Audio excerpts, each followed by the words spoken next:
Buenas, el grupo se encuentra conformado por Yoesmith Llorente Meléndez y Sara Mangones García. El día de hoy estaremos exponiendo la enseñanza por objetivos, o también llamado modelo de aprendizaje por objetivos. En los procesos de enseñanza y aprendizaje se han venido dando varios modelos pedagógicos basados en teorías psicológicas del aprendizaje, que se encuentran a favor de ciertos objetivos en los espacios escolares y que permiten alcanzar una eficacia, ya sea por medio de planificación determinada en la práctica docente o incluir técnicas y metodologías racionales basadas según la organización escolar y programación del aula. Por eso, entre estos modelos podemos encontrar el modelo de pedagogía por objetivos, que de manera general trata sobre aquel proceso de enseñanza-aprendizaje que se da con una previa aclaración de los objetivos que se quieren llegar a alcanzar. Entonces, esto se hace con el fin de buscar un cambio en la conducta del estudiante y que estos cambios se evalúen durante el proceso, reduciendo dicha evaluación en aquellos objetivos que el docente trazó y que el estudiante debió haber cumplido, además de ser aquel modelo que no solamente se va a basar en la influencia de una teoría conductista, sino que se trata de enfocarse en aquella formación humana como condición que se puede dar en el medio o el aula, y asimismo pues permitir que se genere experiencias de aprendizaje significativas en los estudiantes por medio de una formación de conceptos y teorías que han sido transferidos por medio del aprendizaje, y aquellos resultados o logros que se querían alcanzar se den. En los conceptos clave tenemos el acto didáctico, la escuela tradicional, conductismo, constructivismo, teoría curricular, eficacia y eficiencia y el paradigma pedagógico.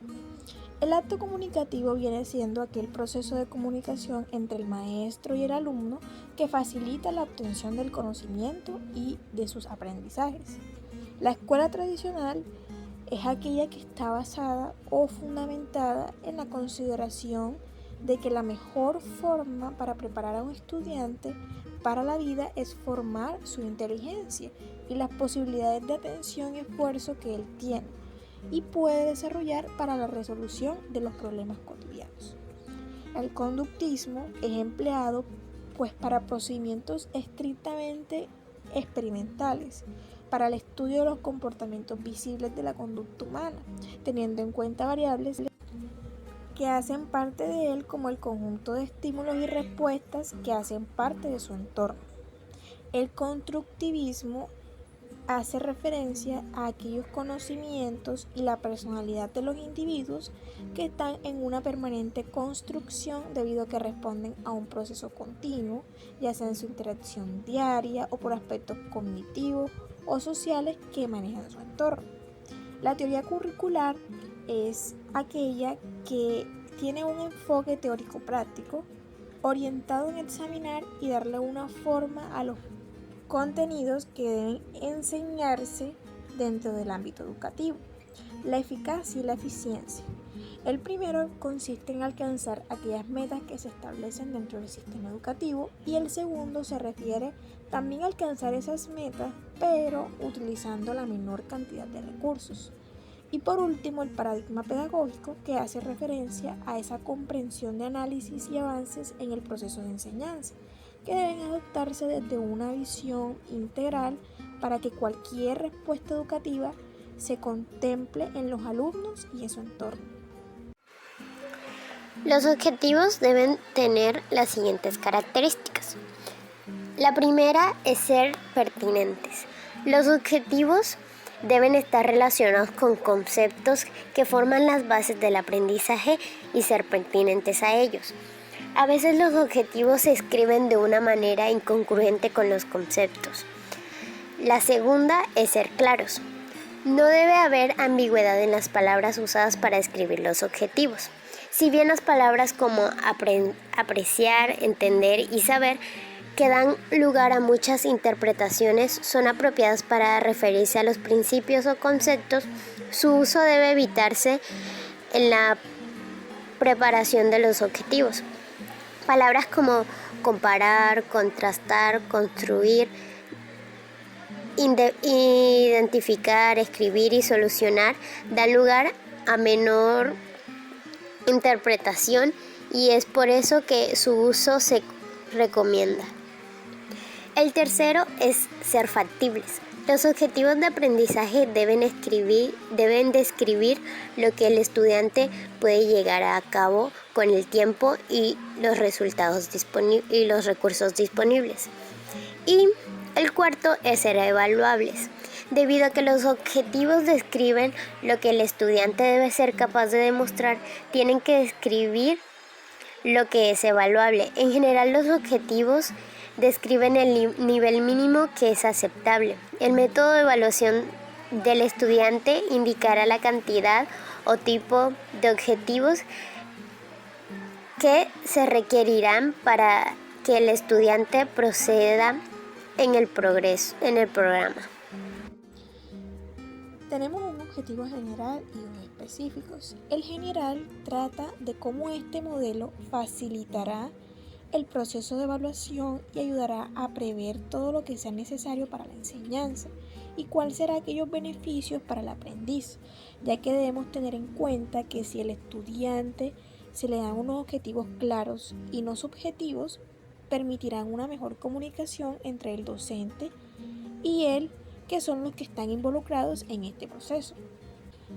Ahora bien, con respecto a los objetivos específicos, si al momento de redactar los enunciados o logros u objetivos que se quieren alcanzar se hace de manera específica, clara y concisa, el alumno aprenderá cuáles son esas metas que se va a plasmar durante el proceso educativo.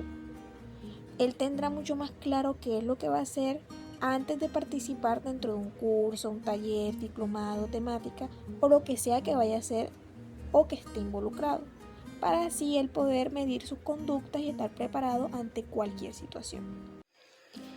Cuando hablamos de metodologías educativas, nos referimos a los métodos de enseñanza con los que los docentes y pedagogos llevan a cabo sus actividades diarias. El uso de tipos de metodologías educativas distintos afecta también a los papeles asignados a los docentes y estudiantes, especialmente al grado de actividad de estos últimos. Entre los tipos de metodología de enseñanza podemos hacer la siguiente división: metodologías educativas tradicionales y metodologías educativas innovadoras. En las metodologías educativas tradicionales, entre las más clásicas o tradicionales, podemos mencionar los siguientes tipos: clases magistrales o charlas del docente, procesos de aprendizaje y enseñanza sustentados en el saber o los conocimientos, prácticas en un laboratorio, tutorías, entrevistas y seguimiento, realización de ejercicios y comprobación de los resultados, aprendizaje por medio de la repetición. En cuanto a las metodologías innovadoras, a grandes rasgos destacaríamos las siguientes: sobre la gamificación en el aula. La gamificación consiste en integrar mecánicas y dinámicas procedentes de los juegos y los videojuegos en el entorno del aprendizaje. Es un proceso idóneo para aprender sin darse cuenta y disfrutando muchísimo. El aprendizaje basado en el pensamiento. En este se deja en un segundo plano el aprendizaje memorítico. Lo principal sobre todo es el enfoque en enseñar a trabajar y aprovechar la información recibida. Con tal fin se enseña a contextualizar, relacionar, analizar y argumentar la información. De este modo se convierte en conocimiento a disposición de la sociedad. Enseñar, por lo tanto, a pensar. Luego tenemos el aprendizaje basado en proyectos. En este el objetivo del docente es hacer trabajar a los estudiantes sobre un problema en específico. A través del aprendizaje basado en proyectos, el alumno estimula su pensamiento crítico, la comunicación, la resolución de problemas y la colaboración. Y por último tenemos Design Thinking. El método de enseñanza conocido también como pensamiento de diseño, es básicamente que la creatividad es lo esencial. Su finalidad es identificar antes y mejor los problemas individuales de cada estudiante. Por ello, se ofrece una experiencia educativa basada en la creación y la innovación en pro de la satisfacción de los demás. Entre los elementos importantes tenemos los currículos prescriptivos, la relación áulica y los diseños que van desde los más simples hasta los más complejos. Los currículos prescriptivos es uno de los elementos más importantes debido a que ha sido uno de los sostenes de este modelo en cuanto a saber qué enseñar y para saber qué producto tener con ellos, enfocándose en el actuar y con vistas al logro de las modificaciones conductuales que han tenido los alumnos. Por lo tanto, este buscará mejorar a las escuelas por medio del perfeccionamiento de la enseñanza y el aprendizaje y de aquellas teorías desarrolladas al respecto, y así poder respaldar la práctica pedagógica, lo que significa cumplir con los objetivos que se quieren alcanzar sin descuidar los procesos más relevantes como lo vienen siendo el acto didáctico. Con respecto a los diseños de los más simples a los más compuestos, cuando el docente es minucioso y trata de formar los conocimientos en secuencia según las conductas detalladas y generales de los estudiantes, él podrá conocer y diseñar con mayor precisión los objetivos a modo de pequeños logros o metas operativas para seguir avanzando hasta alcanzar la consolidación de los objetivos mucho más complejos. Entonces es donde el docente realiza los siguientes cuestionamientos, como qué objetivos debe intentar alcanzar la escuela, qué experiencia educativa puede proporcionarse para lograr esos objetivos, cómo puede ser organizada tales experiencias educativas de un modo eficaz y cómo podemos determinar que se han alcanzado dichos objetivos. Y por último tenemos la relación áulica, que viene siendo aquel vínculo entre el maestro y el alumno. Tiende a ser mecánico debido a las dinámicas impersonales que surgen en el modo de vida que se da dentro de un aula. Por lo tanto, en este modelo pedagógico es necesario que los docentes reconozcan aquellas formas específicas en las que se puede relacionar con sus estudiantes. Así van a poder adquirir una dimensión mucho más amplia sobre aquellas técnicas que les servirán para trabajar en la escolaridad y poder producir mayores conocimientos, academizando las condiciones de trabajo pedagógico.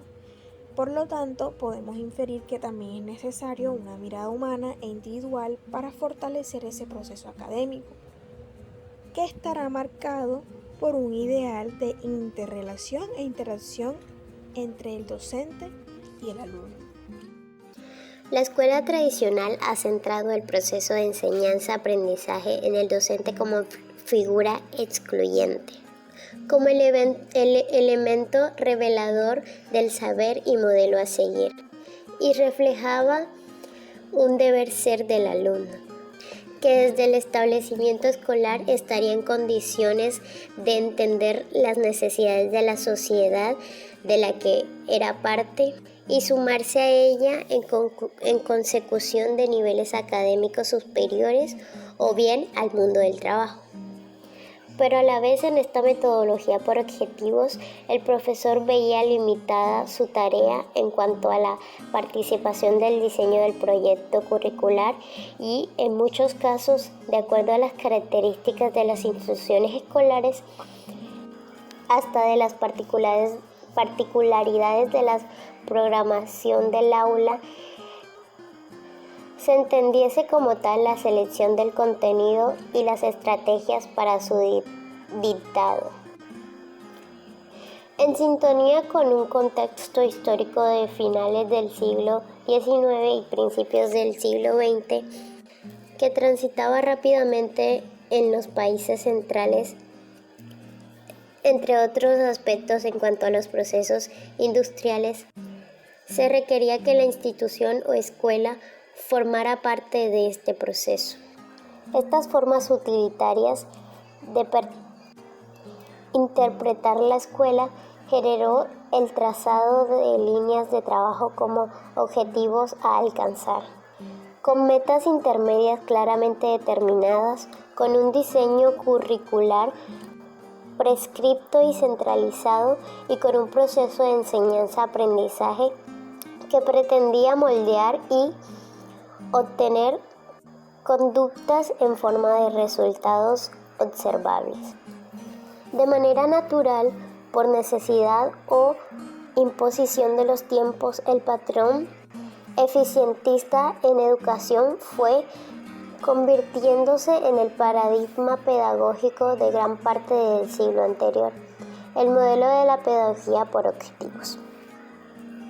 El modelo pedagógico por objetivos fue evidentemente empírico y utilitarista, pero tuvo su sustento ideológico en otros, entre otros en la escuela tradicional. La pedagogía positivista de Comte, las teorías organicistas de Spencer, los fundamentos evolucionistas de Darwin, la concepción eficientista del taylorismo y el aporte quizás más trascendente como fue el del propio Bloom. Es así que el extraordinario y a la vez imperioso protagonismo del alumno en el proceso del acto didáctico actual requiere la no menor facultad de parte de los docentes de aprender a pensar y actuar ese proceso, de enseñar a pensar, de enseñar a aprender y a la vez seguir aprendiendo como recurso necesario de la educación permanente.